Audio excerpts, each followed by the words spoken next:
All right, everybody. We're back for episode 2 of what's currently called the expansion experience. The expansion experience. Yeah. Based off of my current name, which is around expansion. Might change, we'll see. And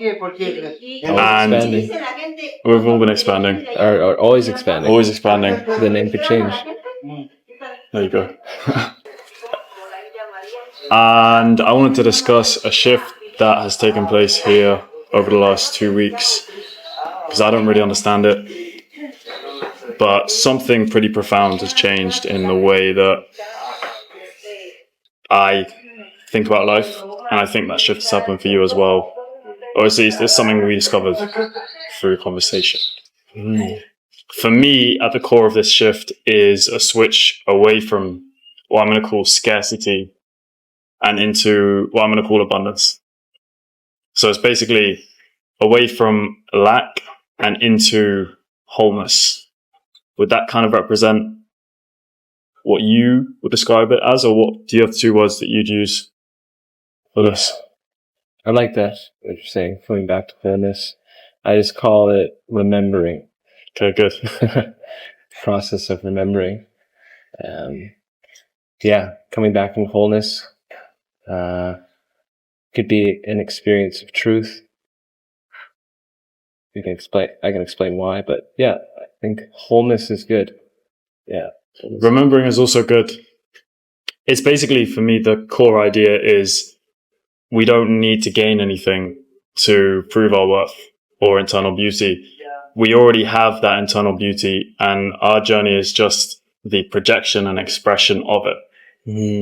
And so instead of needing to succeed in business, needing life situations and circumstances to be a certain way, those situations and circumstances are merely just projections of our internal world. So we take the internal wholeness and beauty that already exists within us and manifest it into reality. Yeah.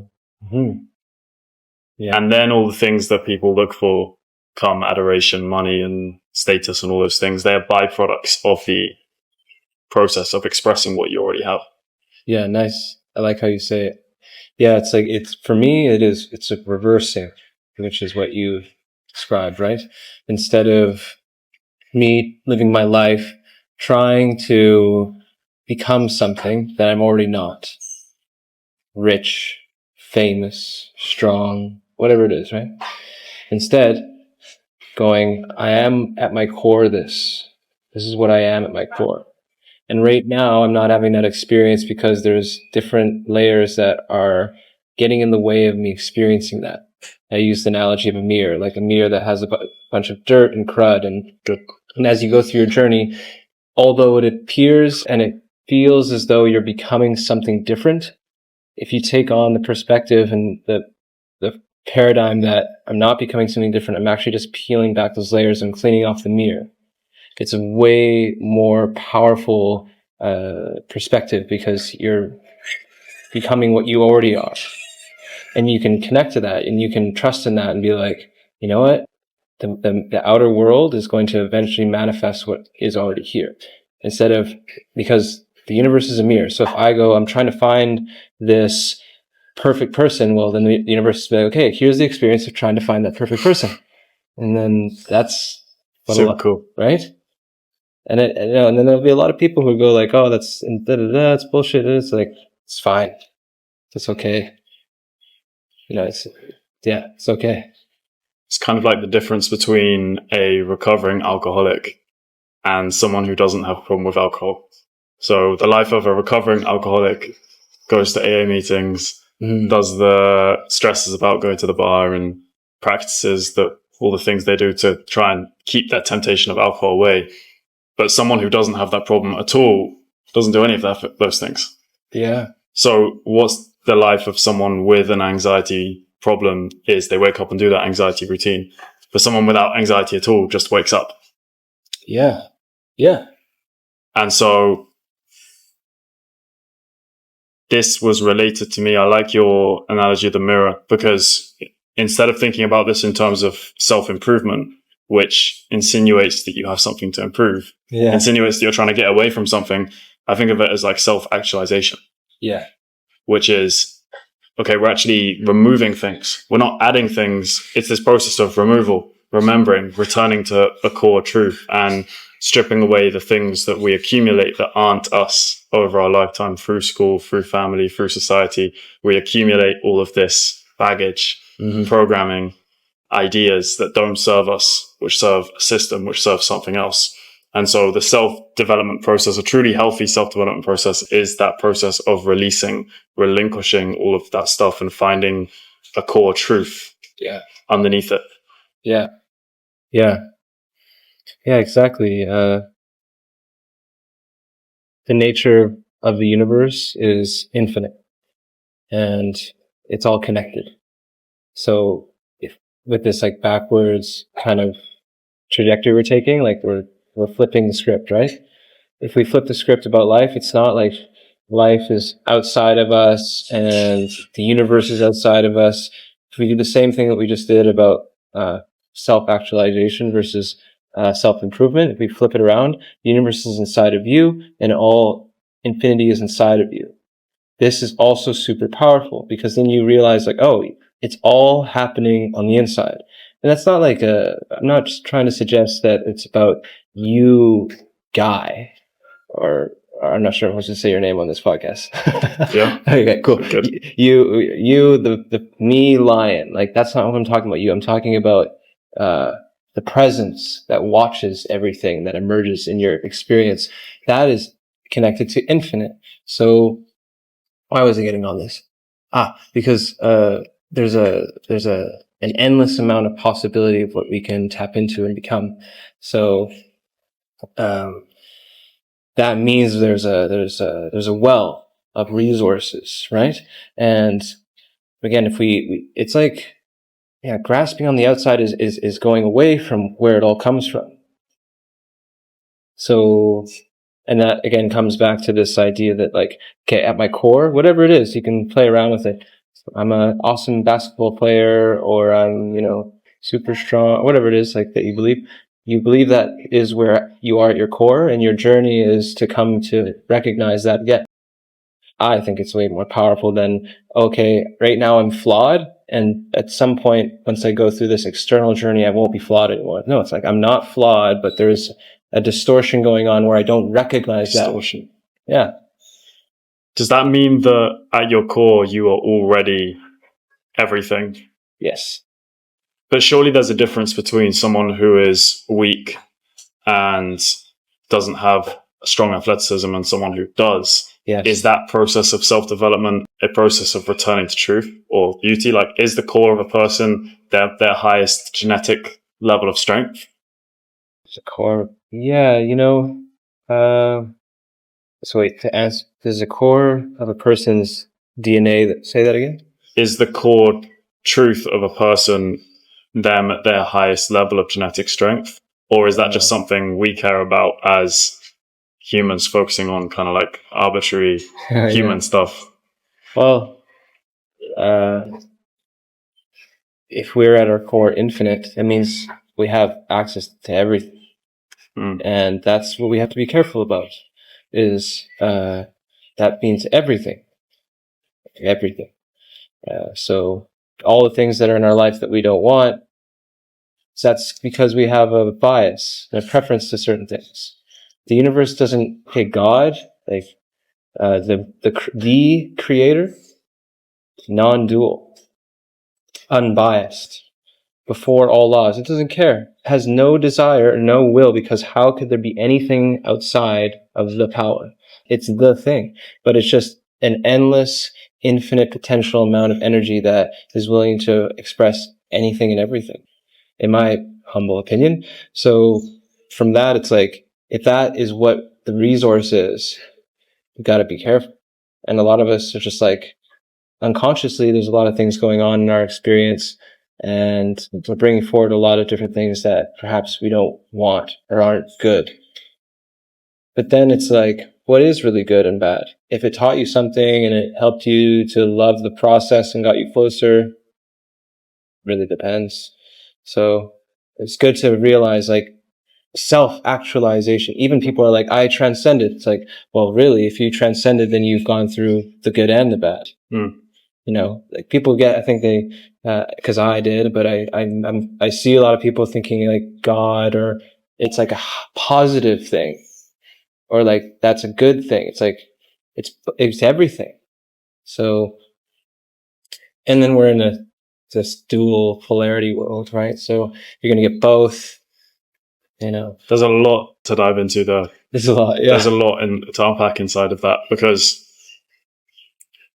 so I guess I'll just start with the first thing that came up for me was monotheistic religions, or religions which are kind of focused around one God, one entity. A lot of them tell this story about God as a being who has rules, a good and a bad, a thing that it wants out of its creatures, his creatures that have been created. Yeah. But from this perspective, you're saying it's an indifferent force, like an indifferent power that doesn't have expectations. It's just kind of existing. How do you think, would you say that that level of God, or that perspective of God, is like an evolution or a higher level of consciousness version of these monotheistic deities where they have rules and regulations for people? Yeah, I believe that I want to get to the root of it all, right? And when I think about the one creator, if there's one creator, if there really is, there can't be anything greater than that. And it must include everything, including nothing. And it must have always been there, and also never ends, and it also never began, because it's infinite. And it can't be influenced by any sort of laws. And it doesn't have any sort of polarity to it. And it doesn't move. Like, it's just, you know what I mean? So when you really start to go to those places, like I realize that the God that we often are told about is this good God, or, you know, punishing God, or it obviously has a desire. Mm-hmm. So sure, that could be a God, but it's not the creator. Because that God, to me, you know, apologies, someone's like, this is blasphemy. Like, you know, believe what you want. Whatever people want to believe is totally fine. I'm not trying to tell people what to believe. I'm just offering a perspective that God seems to have a desire. So who influenced that God? And if there's a good and a bad, that's dual. I thought God was, now they say God is infinite, but there's many forms of infinite. There's timelessness, there's awareness of all things, there's many versions of infinite. The one that I'm talking about is infinite in every single possible expression of infinite. So it can't be constrained by good or bad, or right or wrong, or these arbitrary rules. Exactly. And yet it's all of those things. This is God right here in my description. So, but what I'm getting at is, because like when we really go to that place, we realize that it's like, there's a paradox that is hard to rectify. That like, I'm both part of the fabric of God, and yet I'm definitely a limited human. And, you know, coming back to what we're talking about, it's like, well, at my core, I can utilize the knowing that I have an infinite well inside of me, and that in an infinite universe, there's an endless amount of ways I can express myself. Like, there's a version of me that's a millionaire, there's a version of me that's poor, there's a version of me that's married, there's a version of me that's not, there's a version of me that does everything. And what is it from my mind do I want to land in and see manifest? Because if it's infinite, it means time doesn't exist, really. It's not actually a thing, it's a construct. And how do I bring myself to a place where I manifest, where it becomes real to me that I'm in a time construct where that place inside of me is now revealed to me outside of me? So this is the core idea underneath manifestation. Principle of manifestation. Yeah, this is the core. but we're doing it all the time. Right. It's happening all the the time. driving force behind everything that appears in your life. Yeah. We just haven't learned to harness and use it to our advantage, direct it towards outcomes that are primarily servicing us or beneficial. Yeah. But you told me about this book about multiple universes, multiple dimensions. Yeah. How does that, it's based on what you just said, it seems like that idea plays quite deeply into what you're talking about with manifestation. Totally. How does manifestation and multiple realities combine? Are they required? To me, it seems like multiple realities will be required for this manifestation principle to work. Yeah. Based on what you're saying. That's how I think of it. I mean, I'm super drawing from that book, Parallel Universes of Self by Frederick Dodson. Yeah, so the idea, that there's all these different, every possible choice that could ever be made in every human and everything is there, that exists somewhere in time. But to what you're saying though about manifestation, I think it's important to draw out that imagine everything that you ever thought about manifesting, how insane that would be. We're not ready for that yet. No. Because we don't really have a lot of control over our minds. That's what this level of the game is about. It's about learning to love and also learning to realize how powerful we are. If the gap between thought and manifestation was instantaneous, we would be railed, just wouldn't even know what to do with ourselves. It'd be not a good thing. So there's a huge gap. And sometimes it happens instantly. I have manifested things really, really quickly. But that depends on where you are. There's all in your life, the vibrational state based on your emotions and your thoughts. These have vibration, they do. So yeah, and that brings you into those timelines. But people have a hard time with it because they're like, well, I'm always living this life, and they don't understand that you can just by making different choices or by believing something this is the life that I live, and then I'm going to live from that place. You start to live in a different timeline. That's how it works in my experience. But it's not like you're in the movies, you're in a different timeline, it's not like that. It's constant. Because every iteration of time, you're moving to a new timeline. Yeah, they're happening all at once. All of the infinite versions of ourselves are happening all at once. But imagine if you were experiencing them all at once, you wouldn't be able to, you'd be you can't make anything of it. So the way that the distortion, and distortion is not a bad thing. A rainbow is a distortion of light. It's beautiful. The distortion is that we can only focus on one at a time. But if you get to a different level of density, like fourth density or fifth density, you can experience different states at once. Okay. Good. This is heavy. Yeah. We can ground into something. Yeah. Maybe what's the application? Well, yeah, this is good. Because it makes sense. It solves a problem that I've been having around free will, or potentially it has the answers to that problem. So I discovered Sam Harris and Waking Up after reading Eckhart Tolle's books. Same. That's so fun. Yeah, that's interesting how they're connected, right? Because Eckhart presents a philosophy on life, and then Sam Harris provides the practice.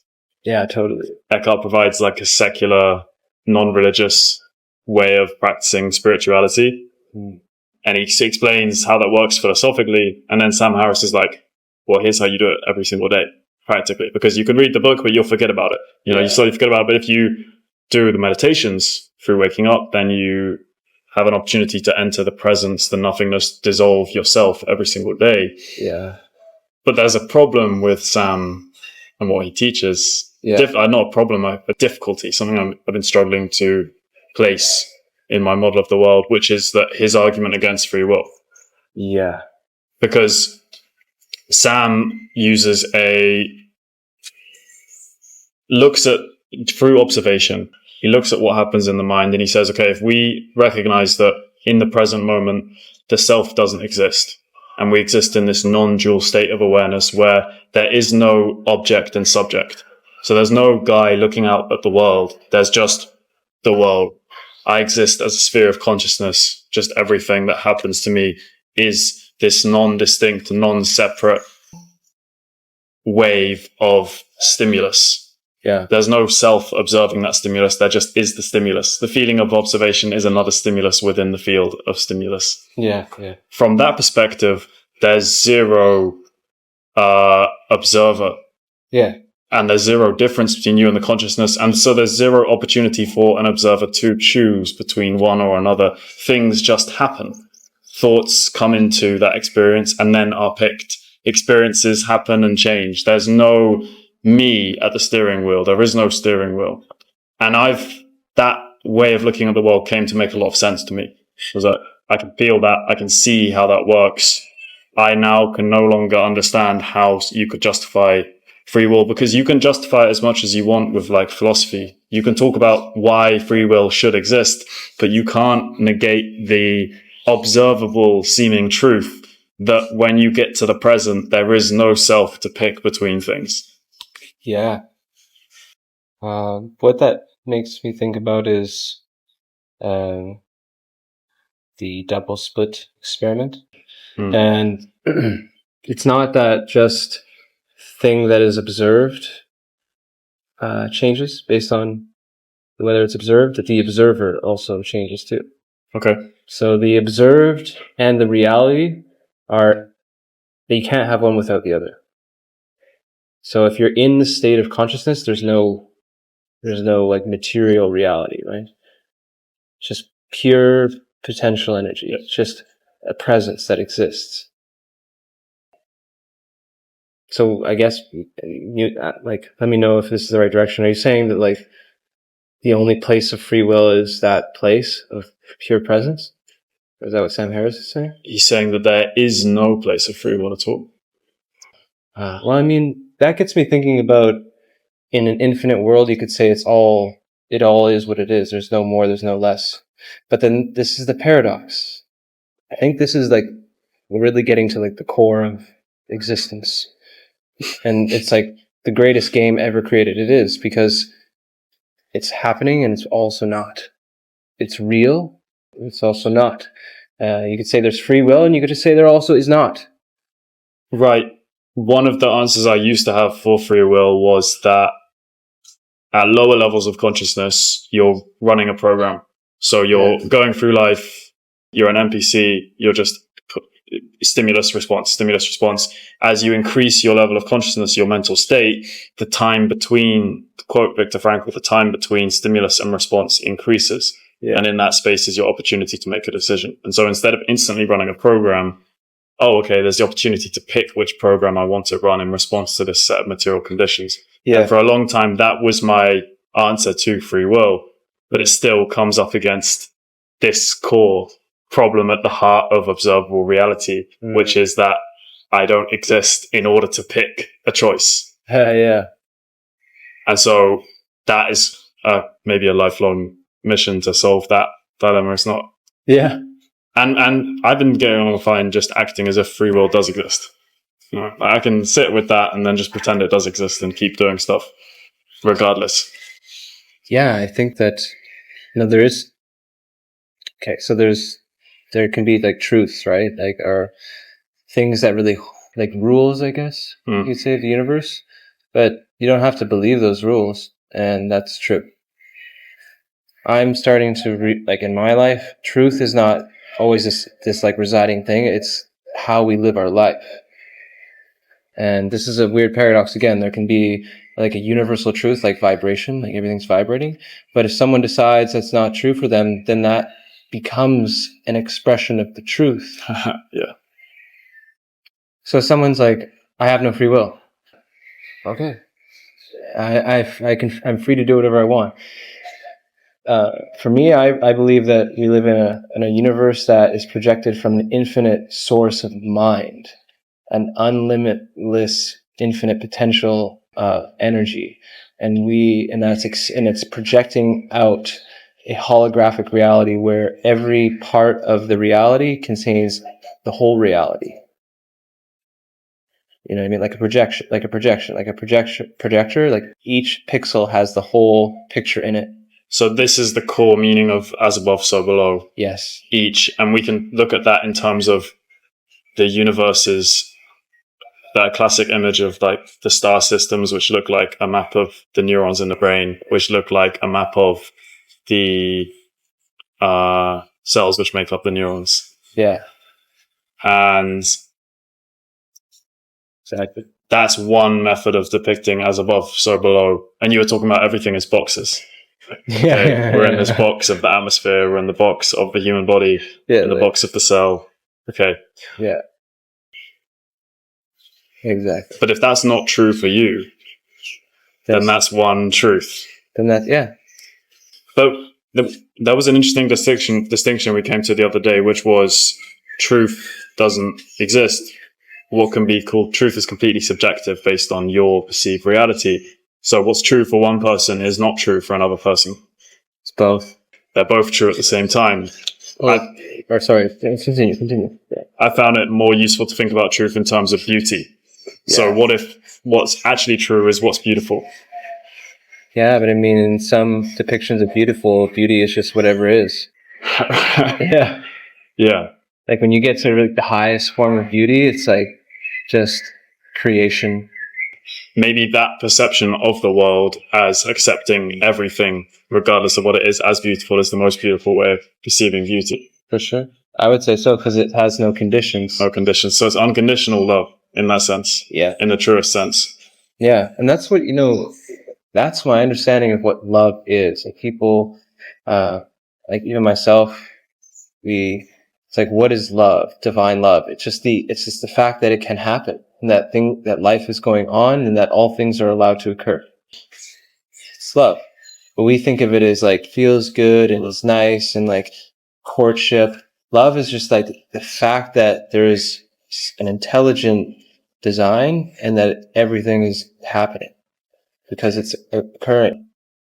So love is interwoven into the fabric of reality. Yeah. It is the fabric of reality. That's the way I see it, is that it exists. That's the love. I mean, the energy. But it's yeah, that's what I think about that. But you said something I really wanted to mention on. I can't remember now. Oh yeah, that there's a lot of these weird things, these paradoxes where I could say someone's like, I don't believe anything you're saying. That's true, and it's also not true. Like if someone's like, that's a goat. Like if that's a goat to them, sure, but it's also a tree. Because it's just a label that we've placed over reality. Yeah. Like that in their language, that is a goat. Yeah, exactly. I mean, yeah, language, and it goes in every type of depth possible. The subject is allowed, I'd say, to have an experience, but then there's also what it is. But because that relationship I described before, because the observer and the reality are in a relationship that create each other. So one of the things that's really helpful to learn in the human journey is that you're not going to escape this, but it's nice to know that what you observe and the reality that you're in, it's creating each other. To what degree is the importance to know. It's really dense here. It's hard to just make things happen immediately. There's other densities where things happen immediately and you don't have to think about your life because it's a synchronized, imagine down here, it's like, tuning the instruments in an organ. They haven't really figured out how to play the instruments. That's what it's like, we're figuring out how to play, the strings are breaking sometimes, making an analogy, right? Yep. Other densities, it's like fucking Beethoven symphony, like they don't even need to think about it. It's just happening. But they miss out on the messiness. Exactly. The level of our stage of reality is this chaos. Yeah, exactly. Which we can appreciate for its own sake, knowing that that's how it's meant to be at this level. Exactly. Yeah. Yeah, and it begs the question then, what is the most intelligent being on the planet? Humans may be the most dominant, but they're definitely not the most intelligent. I think I was mentioning it to you the other day. I actually got this from Teal Swan. Fungus are definitely the most intelligent because they're completely interwoven to the whole earth, and they're bridges. They're like spiritual beings. They can transcend the material existence. Whereas most beings are identified with the avatar. We're identified with the vehicle, which is our body. Fungus they're interwoven completely into the earth, and they can live in this. They're in this other plane as well, and you experience that when you ingest them. That they're on a totally different plane of existence, and they're so interwoven in the earth. So we could talk about medicine, because you've had more experience than me by an infinite factor. I really like what you're saying as how the fungus possibly can. The reason why they act as a portal into other dimensions for humans is because they exist in those realms as intelligent beings themselves. Yeah. And like, imagine the thoughts and images that happen within the fungal neural network. Yeah. Like, what kind of state of consciousness does the fungus exist in? Exactly. Yeah, exactly. And it takes an expanded mind to think that way. I think one of the things that holds humans back is they think they're like, we are special, but like it's really arrogant to think that we're like the only conscious thing. Everything's conscious. It's just to what degree and what kind of experience, you know? A lot of what we're saying is interesting because it conflicts with what I've been reading about Christianity. I just finished a book called Mere Christianity, which is an explanation of what Christians believe. Right. So it's like, okay, this is what Christians believe. Yeah. And it's very, very compelling. It's really, in a lot of ways, it just feels right. Like, a lot of things slot into place. Now, I grew up Catholic, so I feel like there's a bias there because it like pulls me into a sense of nostalgia and things I took on before I was able to reject or sort information. You know, I just had to take on all this information about Catholicism. And so, of course, it feels right in a strange way because it's what I grew up with. It's like my base operating system is Catholicism. That's my first ever spiritual belief. So, of course, re-encountering it and re-exploring it is going to feel like returning home in a weird way. So I want to be able to separate that part of my feelings towards Catholicism with my new adult ability to look at, to analyze and look at a set of religious beliefs from a position of kind of outside, and like, what's actually going on there? Do I like that? Because I'm discovering the importance of spiritual connection. I didn't think it was important. I didn't think it was really necessary for living a life. I thought it was like stuff that other people can do. It's like a bit waste of time. Let's just work and, you know, focus on material life. But your ability to move, this after reading Meditations by Marcus Aurelius, I realized that your ability to move deeply into the material world is conditional on your ability to move deeply into the spiritual world. The more connected you are spiritually, the more deeply you can actually enjoy and experience materiality.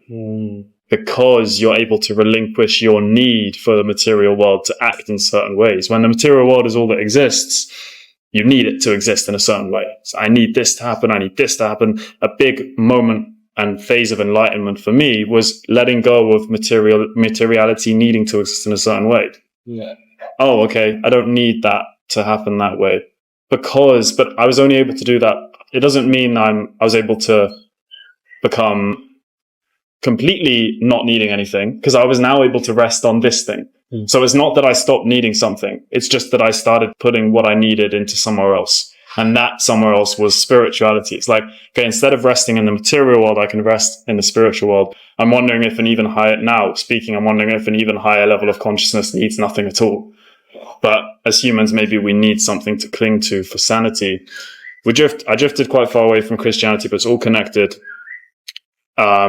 Because coming back to Christianity, it feels very right because it creates quite a narrow channel of the universe. What you're discussing here is in your life philosophy and your spiritual philosophy is infinitely broad. It encompasses everything. It's like Christianity is saying, no, God wants this, doesn't want this. Yeah. And this is why. And it's very binary. It's very yes and no. And I'm interested because that ties into the spiral dynamic. It's very blue. it like the monotheistic religions complement hierarchical, monarchical societies, because they are as above, so below. They justify the existence of a monarchy. It's like, oh, if this one God, top-down hierarchy situation, well, then there should also be a monarchy on the earth, one king, top-down hierarchy situation. But as we ascend in the spiral into green, into yellow, the idea of spirituality starts to dissolve in the same way that power structures on the earth start to dissolve. Yeah. And so that's a difficult battle. It's not a battle. It is a battle. It really is a battle. That's a battle I'm going through, where it's like, is this religion just a product of a society of lower level of consciousness, or is it a genuine path, and all of this stuff is Luciferic? It's both. Okay. It's both. I mean, I would say it's both, because, well, first, it's like, what is spirituality?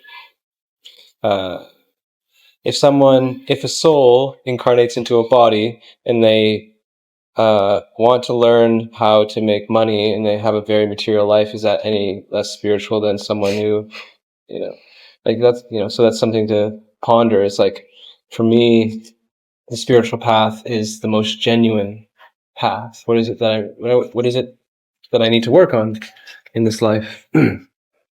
Becomes very obvious if you live your life, what you need to work on, what you want to work on. It does become really obvious. Yeah. And if you see your traumas and how what you were exposed to as a kid, it's like, that's the work, right?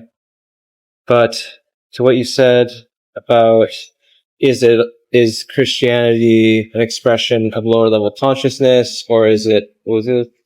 Or is it the truth? Or is it basically truth? Like, this is the battle I'm having. Yeah, I think that it can be both. Like, the way I see it is that Jesus, or how the Bible describes it, is that Jesus is trying to explain a unity consciousness concept in a polarity dual world. So he's saying stuff that's like, all like, do this and you have the kingdom of heaven accessible to you. And saying like, this is what the Father wants. He's saying like, yo, like, if you do this type of stuff, your life is going to suck balls and it's going to be painful. But it comes about as like, the Father will punish you. It's like that life, God will punish you because you're in this spiral of bullshit. But if you do X, Y, and Z and you live these practices, because I've gone through this, the kingdom of heaven, which is inside, will open its doors to you. And it's a very powerful thing to take all that and go, hey, guess what? I know God better than you because I'm the priest, and he also wants you to give me money. And also, it just so happens that like the church and the state and the financial sector have kind of just mixed as one, and so that's kind of what I think occurred. I think God's great and all that kind of stuff. And Jesus seems to be like the OG, or not the OG because there's lots around, but he had a lot of great things to say. So, you could say, yeah, lower level consciousness, because there is a sincere desire to take that power and have it for oneself. And that's a huge manifestation of what's occurred. There's like, so many people who are afraid. They're like, please, Jesus, save me. Like, for so many thousands of years, when what I think Jesus was trying to say is like, you can be saved through me, through the teachings that are inside. I am. Yeah. I can't find the quote right now, but it's like, the only way to the Father is through me. Yeah. And one interpretation of that is the me within everyone. Yeah. The fundamentalist Christian interpretation is the me of Jesus. Yes. And so someone who is more fundamentally Christian will pray to Jesus, and someone who considers Jesus to be one of many enlightened prophets will recognize him pointing to the me within each of us. Yeah, exactly. And that. Yeah. So. Wasn't it Yahweh who said, I am what I am? I don't know who Yahweh is. Yahweh is supposed to be like God in Hebrew. So is this in the Bible? In Hebrew. In Hebrew. Yeah. From I'm not an anthropologist, but from what I understand, that was a translation. It's like, and then I don't know who it was, asked what are you? Or like asked to God. It's like, I am what I am. And to me, that is like, I am this Matt. I am this guy. I am what I am. Yes. God is what it is. And it's everything. So this classic Christian model of religion is very convenient as a mechanism of control. As you're saying, like being able to outsource spiritual power and hold on to it and offer it to people based on certain conditions. Like you can have access to, it's a great motivator for action, right? If fear is the lowest level of consciousness that motivates action, and that's why there's so much fear in popular news, media, and on the internet, because it's a mechanism of control. You have people in, because if they're lower than that, if they're in guilt, they're not going to take action. If they're higher than fear, there's the possibility that they'll make their own decision. And so the perfect level of consciousness for control is fear, because, okay, the person is high enough to have energy to take action, but not low enough to question the actions that they are taking. And so, well, hell in the Christian idea is the perfect fear. You can't get a better fear than the worst suffering for eternity. It's like you couldn't think of something more difficult, more easy to fear if you tried. And so that's an incredibly powerful tool. If I wanted to use that to control people, well, I'll probably choose that as my most powerful mechanism of generating fear. And then so yes, logically, I can see how Christianity could be twisted and used as a tool for control. But having read Mere Christianity, I can also understand the logical arguments that Christians use for justifying that. What they essentially say is that, so you have one experience. You as a soul are brand new. This is your one life. And the purpose, right. So you're born, you're a new soul. So the material game that you play is to prove yourself worthy of faith. It's like a test of eternal life. So it's a testing ground. So your soul, which is like the thing at the core of you, is the way that hell works in this idea is that every sin that you take damages your soul in some way. And so when your material body leaves you behind, your soul is left damaged. And each piece of damage is something that takes you further away from connection with God.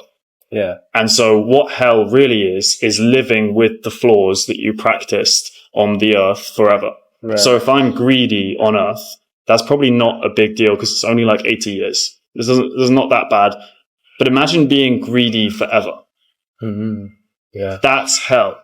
And so God isn't greedy and this is where I got this obsession with with scarcity versus lack from, because the way I started to view sins and the way I started to view prayer and stuff was not like this very fearful way of viewing prayer is, please forgive my sins against you. The way I kind of am seeing prayer is, please grant me the knowledge to understand why I would take actions which take me further away from you. Because if God is the thing that you want to be as close as possible to, right? Because it's a source of abundance. It's the power that powers the sun, that powers the natural cycles, that powers the water, powers Mother Earth, everything. The further away you get from that source, the more suffering you're in. And humans try and counteract that suffering by building their own systems on top of it. They build their own systems of entertainment, their own systems of nourishment on top of the ones that already exist. Because they're rejecting moving further away from God. And so the question of prayer for me is, instead of asking for forgiveness, it's asking for knowledge. Like, why would I choose to make decisions which take me away from the source of infinite happiness and truth? I like that you bring up prayer, and also what's the word where they're like baptized and is it repenting or something?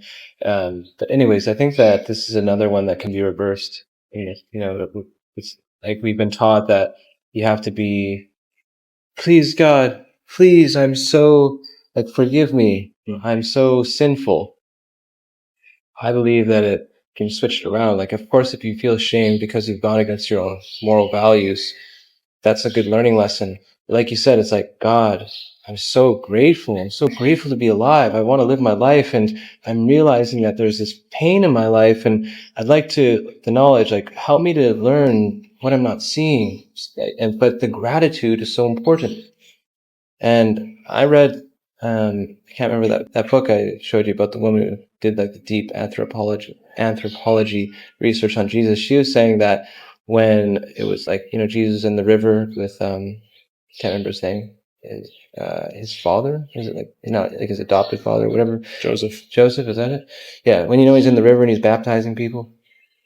Oh, John the Baptist. John the Baptist, yeah. And there's like this, they're like repenting their sins. And she thinks that it was more of like they were in like complete ecstatic, like, yes, like, praise the Lord, my sins. It wasn't like, please. It was like this, like, ecstasy, this bliss, this like these ecstatic states of like, I know that I am letting go of this guilt and this shame and I am forgiven. Not like, please forgive me. It's like, I am forgiven. Like that, like, and think about it vibrationally, like how much more powerful it is to pray from a place of like, God, I'm so grateful. I know you're with me. I know that you're here and you're teaching me. I'm so grateful to be alive. Not like, oh, please, I'm not worthy. Like, what is that doing to your body? So, and it's an and. It's like, I like to think of God or the infinite source as like my good friend and also like beyond any measure that I could ever comprehend. But I believe in its benevolence, that it wants good for me because I'm in this co-creation. What is co-creation? It's like that it's this reality or like the dual, the universe, like there's like these two that need to interact for it to happen. It's not like something is doing it and then it's unidirectional. It's bidirectional. So this is how I understand it. I mean, if there's any physicists or anyone out there, super curious to hear what people have to say. But the way I see it is like from the infinite energy, it is created. But once it's in that, then the two are creating each other. There's like this back and forth and Okay. You know what I mean? And this comes back to the interplay between subject and object. Exactly. Creating the thing itself. Exactly. Yeah. You can think of the womb is like the 0 point. And, but yeah, once you're in reality, there's also an observer. And that observer is also in an intimate relationship with its reality. And they're creating each other all the time. Because one cannot exist without the other. You can't be a creator without what you create. And you can't have been created without having a creator to create you. Exactly. Okay.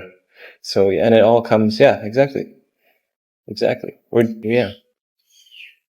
You looked perplexed when I said that Christians believe that there's only one soul. Yeah, I was like, whoa, that sounds super limiting. And what do you think about souls? How does that work for you? I think the soul is like, so let's say that the all creator is a circle. Okay. Or a sphere. And from that circle, that sphere, there's an infinite amount of spokes or lines that come out of it, and those lines go forever. Each one of those lines, those tubes, is a soul. And down that line is a unique, one-of-a-kind expression of soul that lives infinite lives. And through each one of those, spirit expresses itself. Each one is different, but it comes from one thing. If we look at the infinite potential realities of me, is each of those potential realities a different soul? Or is it all the same soul playing out infinite potential reality? Not potential, actual. Yeah. Is it the same soul playing out infinite actual realities, or is it each different souls playing out me? Yeah, this is the weird thing. I mean, from what I understand, it's one soul, but I don't know. Anything's possible. Yeah, at the core of all of the answers we come to is something mentioned last time, which was, I got it wrong. I said it was Socrates. It's actually Aristotle, which is, oh no, it's credited with Aristotle, but it's actually a philosopher from like the 1900s. But you cannot understand something unless you can hold two competing ideas in the mind at the same time, or the mark of intelligence is holding two competing ideas in the mind at the same time, which is credited with Aristotle, but is actually difficult. It's always difficult to find out who actually said something. Yeah. It doesn't really matter. Yeah. What's important is that, like, oh, this is polarity. Yeah. The truth is both at the same time. Exactly. And normally it's the middle. Yeah, you're getting to something which is really cool. If we stop trying for a moment to try to figure out what's right or true and realize that it's all true, it's rather, how do we want to use polarity? So it's not about what's right, it's about what's useful. That's what you're saying. Yeah, or everything's available. What do you want to do? What do you want to experience? Like, a lot of people are trying to figure out the reason to life. It's like, bro, this is the reason. And you can get to a point where, for me, it's like, I used to want to transcend, you know? I don't want to do that. I want to live my life. I really want, and I am, it's great. And I want to just keep enjoying, like, keep playing this fascinating game. I want to find out, like, all the things I know now. I hope that I look back on this podcast and go, wow, oh, I didn't know what the fuck I was talking about. Yeah, so that's what I want to do. So for whoever listens and finds it helpful, it's like, it can be really, really enjoyable when you stop trying to figure out how to do everything right, or like, what is this wrong or that true? It's like, what is it for me, and what do I really want to do? I can do anything I want. Anything. My mind is the key to everything. So what I can imagine is what I can bring to reality. That's, I think, the greatest thing to focus on. We're here, we're living our lives, live the life, be in the life, you know? It becomes way more enjoyable, because if you just live in your mind, then you're just living in your mind. It's such a gift. What, you know, there's so much we can do. Let's do stuff with that. I was shocked that actually worked, right? Because I've kind of taken it for granted, like, where we are. I haven't actually taken it for granted. Some ways I have, like, okay, I'm here in Mexico. I wasn't here 2 months ago. I decided to do that. Like, I sowed that seed, I set that intention, and I made it happen. Like, it works. You can choose to do something and then you can actually do it. Yeah. But I lived for so long in a place where I was scared of choosing to do something, because I believed that I wouldn't be able to do it off the back of choosing it. And so to set the intention of doing it would expose the possibility that it wouldn't happen. Yeah. And so I'd rather, and I've heard this described as dream death, the fear of dream death. I'd rather never try and tackle and move towards the dream and have the possibility of it not working than, I didn't set that statement up right, but I think I know what you mean, right? I'd rather not move towards taking action towards my dream, because that risks the idea that it might fail. Yeah, but can you see how that's the error with that? Or like, it's not, yeah, you know what I mean? Like, in that it's what's rooted in your mind. Yeah, because you never give it the opportunity to exist, because you don't imagine it. Yeah. And it has to start in the mind. So if you don't imagine something, then it won't be able to happen. Because you can only create it based, as you said, there's a lag. Like, manifestation on this realm has a lag. Yeah. Otherwise, things would happen instantly. Imagine if I thought about all these different countries and I was suddenly in all of them at the same time. That'd be terrible. It would be so intense, man. And then all the other stuff that, like there's a bunch of things we think about that we don't really, like, it happens so quickly. We'd be dead. Just immediately. It'd be over, because infinite things would happen infinitely and you'd be overwhelmed and die immediately. So you have to be of a uncomprehensibly high level of consciousness to be able to experience all of those things at the same time, which we can't. And so we can actually be, something that came to me earlier while you're speaking is, okay, we can be grateful for the amount of time that things take to happen. Yeah. Because it's like, oh, cool. Like, yeah, okay, it takes a year to create this thing that we think about. And something that I've struggled with manifestation is the idea that it's like,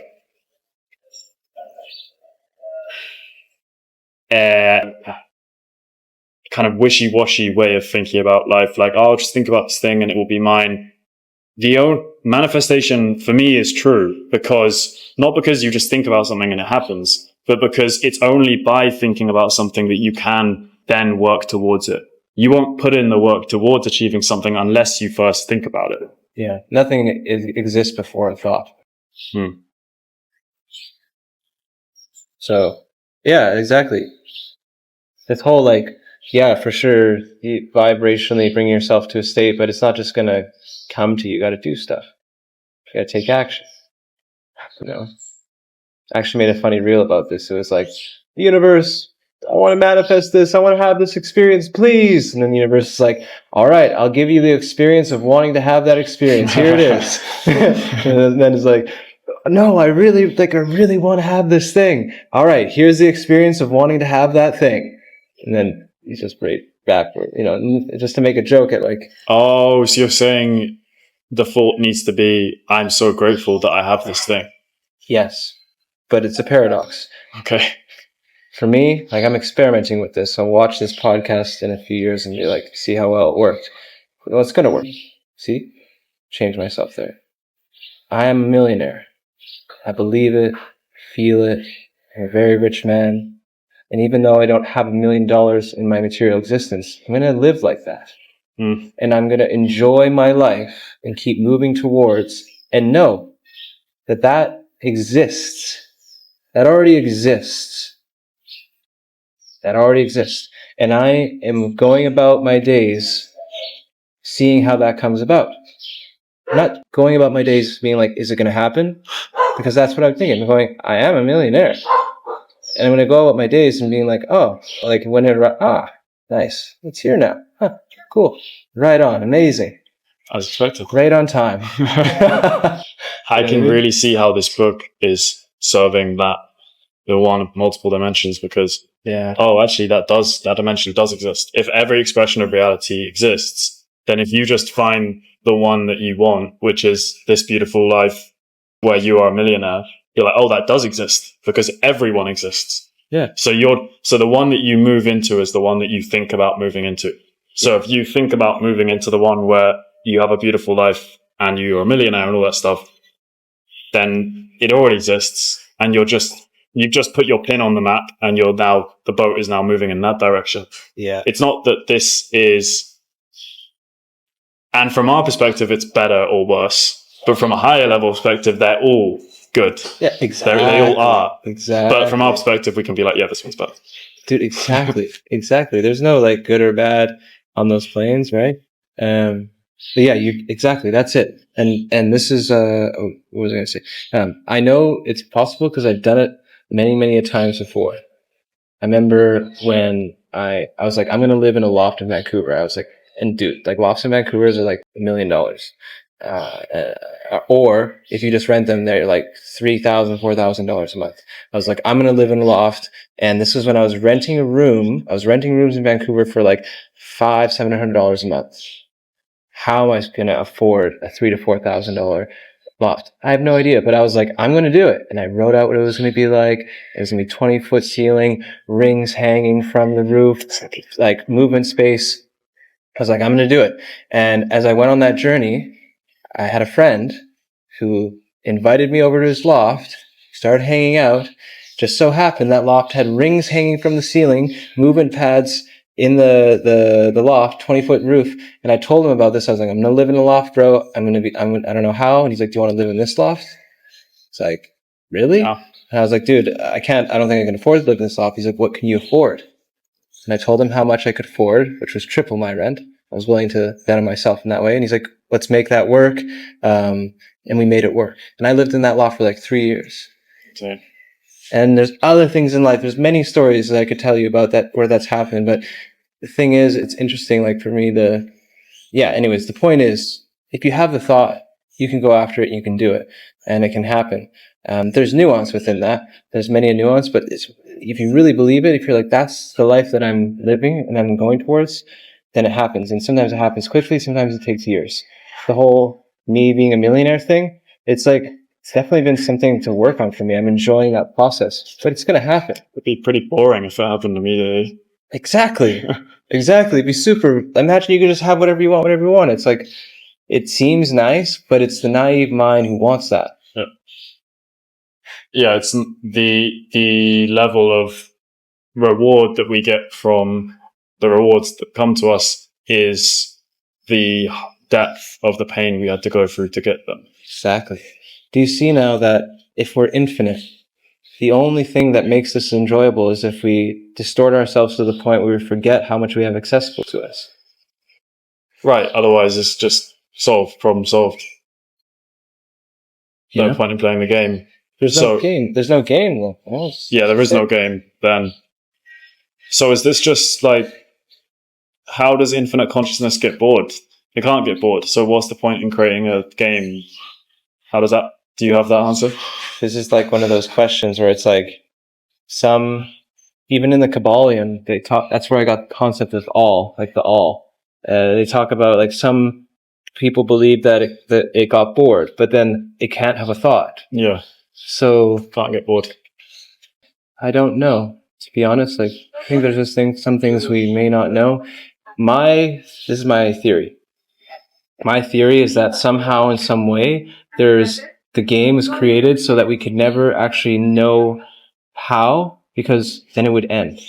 So the thing that makes it go on forever and the infinite nature is that there's like, once you come to know it, it like folds into itself and it's nothing once again. And then everything is, you know what I mean? Almost like a 0 point. Like you can't ever access that. That's not it's both like the nothingness and the everythingness all at once.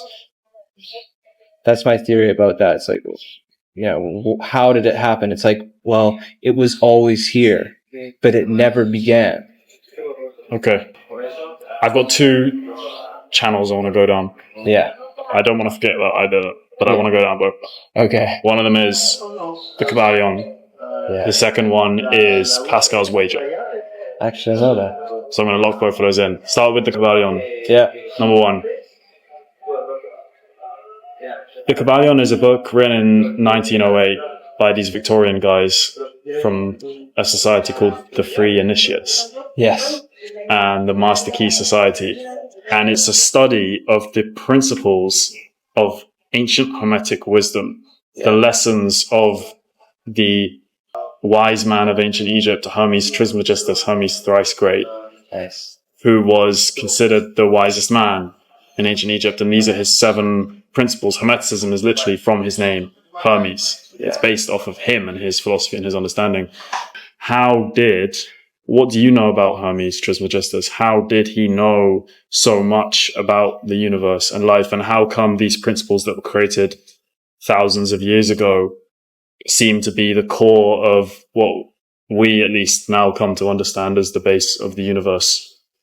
How does that work? Obviously, these principles must have been infinitely true over time, but why this man? Why this time?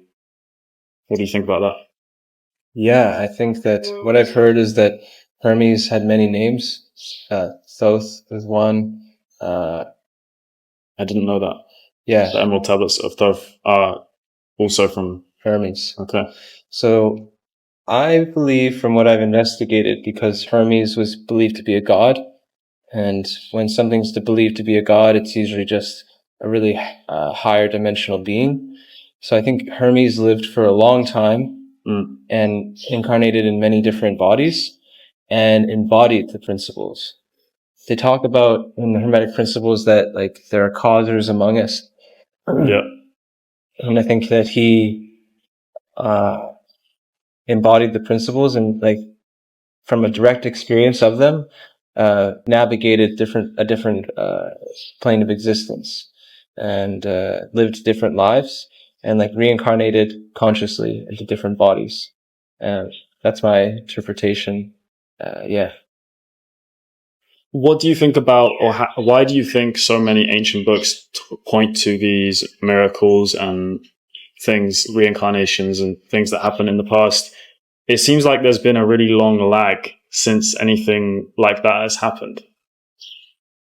Yeah, that's a really good question, Or is it something that can only be recognized thousands of years later? It's like, oh, that happened. So are you saying, like, why has it been such a long time? Since Yeah, yeah. I mean, the first thing that comes to me is that there's different stages. There's like everything goes in a rhythm, and there's like a rhythmic fashion. There's a circle fashion to how things go on our planet or in this dimensional reality. Or sorry, density. It's density. Density is different than dimensions.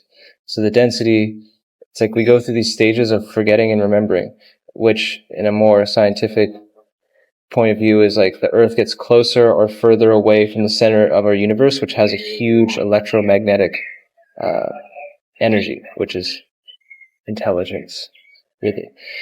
So when we're further away from it, we forget a lot of stuff, and we just think that matter exists, and we kind of just go about our roles. What's that? As we were talking about earlier. Yeah, so we're coming out of that age. Super dark age, man. And then as we remember, we start to, now we're coming in this age where it's like science can confirm that we are energy. Yep.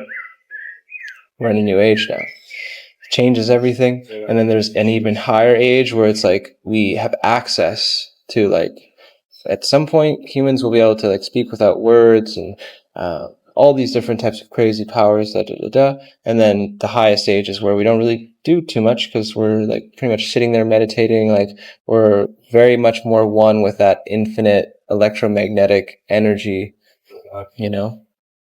And then, yeah, why has it been so long? I think it's been so long because we're just coming out of this super dark age. Oh, so do you think Hermes Trismegistus and other ancient mystical figures lived at a higher age?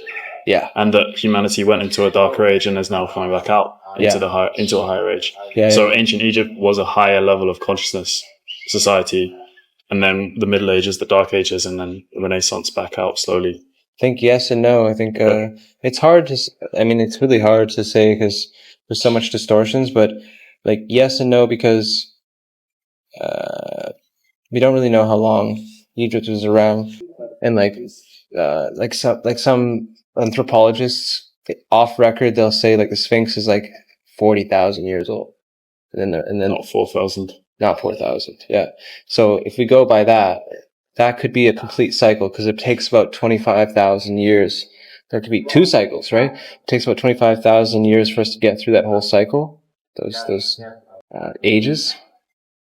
So what I think sometimes is that, yeah, there's like there's teachings for higher dimensional beings, or like there's like a whole different state of consciousness occurring on the earth and we just forget. And then also like some people believe that there's beings from like a different like a sixth density that incarnated as seemingly like aliens, but they came to like help, but because they're so high in their dimensional reality, they're helping did a lot of damage because they give like Ra, sun god Ra. That was believed to be an incarnated sixth dimensional being that came and decided to help humans, but then they gave that power to the humans and then they just abused it. And they took it all for themselves, and then they forgot, like, oh shit, like at this density, there's a lot of greed, there's a lot of desire to like, what about me? Because a sixth dimensional being is a collection of beings that have decided, like our body, to work as one. That's very interesting. You think about Christianity. Yeah. God is described as a three-dimensional being in a sense that it's a being made up of three different beings. There is the Father, the Son, and the Holy Spirit. Yeah. And so the Father is God. The Son is Jesus, which is the manifestation of God as man. And the Holy Spirit is the love from Father to God as manifestation of man. And so the opportunity for man in the Christian paradigm is to become a son of God by stepping into the role that Jesus has laid out. And the Holy Spirit becomes the energy or the love that pushes you towards the Father or God. Mm-hmm. And so you step into God. You become one of the three entities that make up the God. And in that paradigm, you move closer to God. I just wanted to make that connection between Christian theology and what you're talking about, sixth dimensional theology. Yeah. And but yes, I think it's really good. You helped me I was like going into a place because I was like, oh my God, you're helping me to put stuff together too. Of course, the God that we perceive is within third density reality. But we have to remember that we're in a third density reality. The only things that can incarnate here are going to be of third density. And there's a distortion there, right? So this is the issue. It's like, again, remember a rainbow goes through a prism, it turns into all these different colors. The original source is still that white light. So Jesus, is like speaking about these truths, but you're speaking about it. How can I can't talk to you about meditation. Like, I can't tell you what that is. No. You have to have the experience of it. So that's the issue. Not even the issue. That's just the thing that we have to come to realize is like, you can talk about it all day long. Everything that I'm even talking about the sixth dimensional being. It's not it. It's a signpost to it. Yeah. So sadly, the phone died 20 minutes before the end of this podcast episode, but I still wanted to upload the conversation because I feel like it was a good one. I just want to cover what we spoke about in the last 20 minutes because I thought it was a really important part of the message and something that I wanted to share anyway, which is that the process of making the podcast is in itself the point of making the podcast.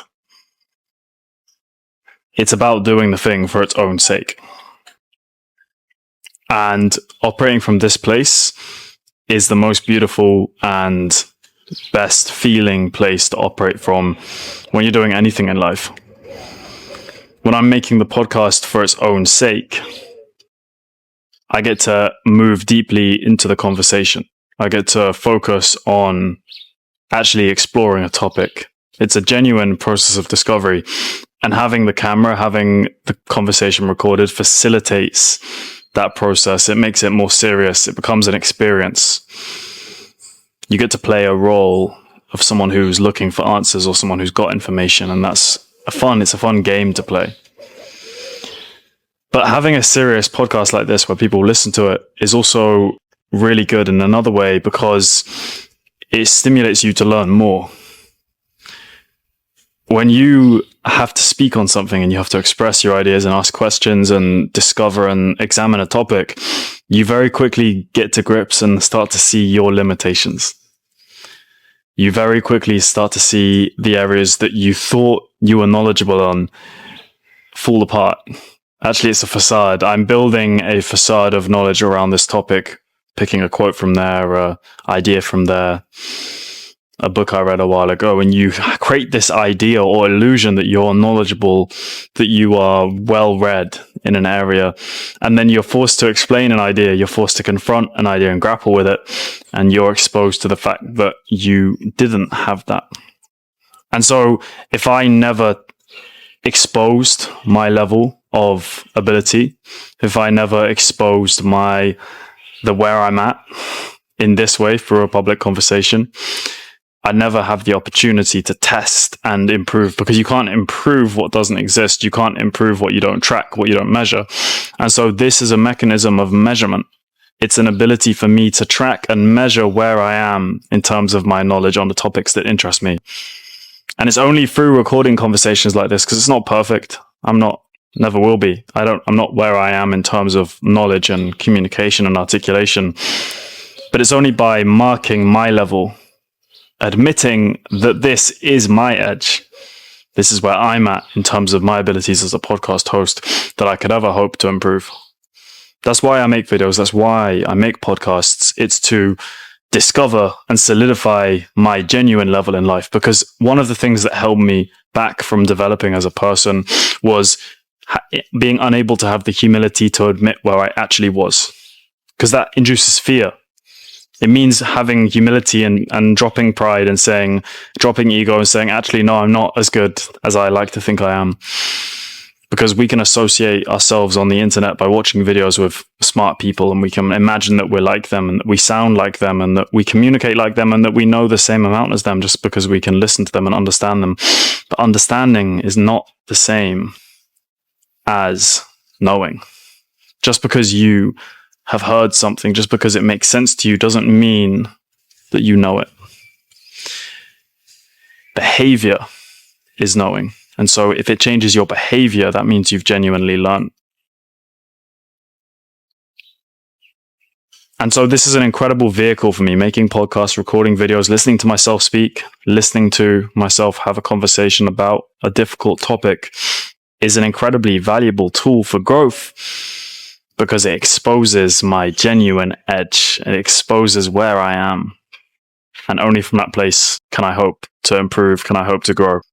I've been thinking quite a lot about which place this podcast has in my channels, my social media presence. And I think this is my outlet for spirituality. This is the medium that I explore spirituality and God and faith through. And so I think the aim of this podcast, at the moment at least, is to explore God, to explore consciousness, to explore the base layer of reality. And I want to speak to people who have many different perspectives, faiths, and understandings, and get to the bottom of all of this stuff so that I can get a clearer picture on what reality really is, what the core meaning at the bottom of the universe is, if there is one, and how I can move closer to beauty and truth in my day-to-day life. And so if you're interested in that journey as well, I encourage you to follow along. And I appreciate you watching and engaging with this as well. And I'm interested to hear your thoughts. So thank you. I will see you for the next episode. Godspeed.